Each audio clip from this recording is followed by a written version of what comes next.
नमस्कार दोस्तों, SBI securities morning podcast में आपका फिर से स्वागत है। आज के पॉडकास्ट में हम निफ्टी और बैंक निफ्टी में क्या उम्मीद करें इस पर चर्चा करेंगे और साथ ही ऐसे कौन से सेक्टर्स है, ऐसे कौन से स्टॉक्स है जिन पर आपको आज के दिन और आने वाले कुछ सत्रों के लिए ध्यान केंद्रित करना चाहिए, उस पर भी बात करेंगे। सबसे पहले अगर हम प्राइस एक्शन पर्सपेक्टिव से समझे मार्केट्स को, तो गुरुवार के जो ट्रेडिंग सेशन है यानी कल का जो ट्रेडिंग सेशन है उसको मजबूत ने नोट पर शुरू तो किया और एक नई रिकॉर्ड ऊंचाई भी हासिल की और निफ्टी को पहली जो हाफ है उसमें तीव्र मुनाफा वसूली का भी सामना करना पड़ा, जिससे 22,340 का जो जोन है उसका रीटेस्ट हुआ और बाद में तेजी से बढ़ने से पहले दिन के लिए एक अच्छे टाइम है उसके लिए एक सीमा में तेजी से कारोबार हुआ। समापन आधार पर एक नए लाइफ टाइम हाई की ओर हम ट्रेड कर रहे हैं और फ्रंटलाइन इंडाइसेस में अधिकांशतः बढ़त का श्रेय जो है HDFC बैंक को दिया जा सकता है, जो दिन के लिए तकरीबन 3% से ज्यादा की गेंस के साथ क्लोज हुआ। निफ्टी मिड कैप और स्मॉल कैप इंडाइसेस भी, जहां निफ्टी मिड कैप 9वां दिन और स्मॉल कैप 10वें दिन सकारात्मक बंद हुआ, वहीं ओवरऑल जो एक हम बोल सकते हैं एडवांस डिक्लाइन, वो एक मध्यम ही तस्वीर वहां पे उभर कर आ रही है। सेक्टोरियल इंडाइसेस में HDFC बैंक के कारण प्राइवेट बैंक जो है सबसे बढ़िया प्रदर्शन करने वाला इंडाइसेस था, वहीं ऑयल एंड गैस जो है सबसे खराब प्रदर्शन करने वाला इंडाइसेस था, क्योंकि इसके तकरीबन 73% जो स्टॉक्स है वो लाल निशान में बंद हुए। ओवरऑल बाजार से अगर हम देखें तो डॉलर इंडेक्स 105 के स्तर के आसपास स्विंग टॉप बनाने के बाद 104.20 तक के लेवल तक ठंडा हो गया है और ये एक चीज जो है सकारात्मक है।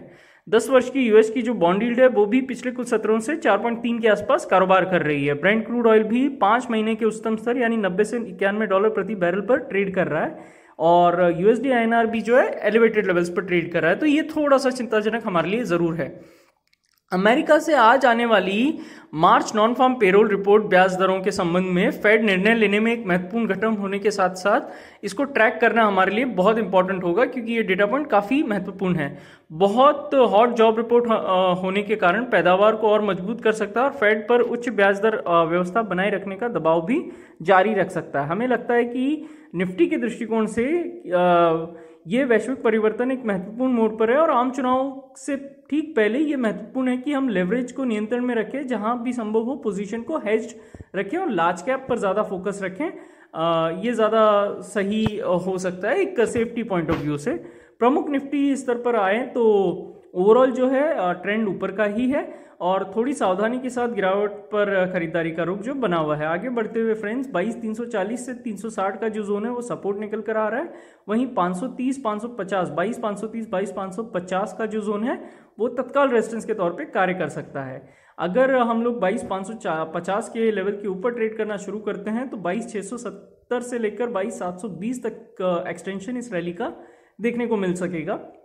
वहीं नीचे की ओर 22,340 के नीचे अगर फिसलन होती है तो 22,250 से 22,210 के स्तर आने में वक्त नहीं लगेगा, यानी यहां तक बिकवाली का दबाव बढ़ जाएगा। पीसीआर फिलहाल 1.02 पर प्लेस्ड है और 22,500 22,700 के स्ट्राइक में कॉल राइटिंग, वहीं 22,500 22,300 के स्ट्राइक में सिग्निफिकेंट पुट राइटिंग देखी गई है। तो आने वाले सत्रों के लिए अगर हम रेंज निकालते हैं तो 22,640 ऊपर की ओर और 22,280 ये नीचे की ओर ये रेंज निकल कर आ सकती है।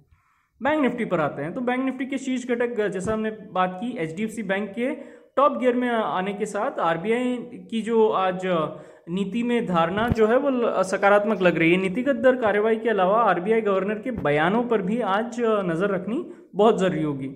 जब तक 47,650 बैंक निफ्टी पर होल्ड है तो 48,250 से 48,320 के जो जोन है वहां पर वह अपने आप को वापस ला सकता है और 48,320 के ऊपर अगर टिकता है तो 48,500 से 48,700 तक यहाँ पे शॉर्ट कवरिंग रैली भी हमको देखने को मिल पाएगी। 47,600 अगर बैंक निफ्टी में टूटता है तो 47,250 से 47,100 तक एक बिकवाली का दबाव भी देखने को मिल सकता है। OI पर्सपेक्टिव से देखें तो वर्तमान में PCR 1.04 पर है और 48,000 और 48,500 के कॉल स्ट्राइक और 48,000 और 47,500 के पुट स्ट्राइक पर एक अच्छी खासी कॉल जो है राइटिंग जो हमको देखने को मिल रही है। तो रेंज निकालते हैं फ्रेंड्स तो 47,600 से 48,400 की रेंज बैंक निफ्टी में निकल कर आती है। अब बात करते हैं आपको वॉच लिस्ट में कौन से स्टॉक्स जो है आपकी रखने चाहिए। तो तो फ्रेंड्स, अगर हम ओवरऑल प्रदर्शन के आधार पर देखें तो Maruti, Ipca lab, Adani power, policy बाजार, जोमेटो, दीपक फर्टिलाइजर, हुडको, एलटीटीएस और हनीवेल ऑटोमेशन जैसे जो स्टॉक्स है वो बहुत ही बढ़िया दिख रहे हैं टेक्निकल चार्ट्स पर, तो इन पर आपको फोकस रखना चाहिए।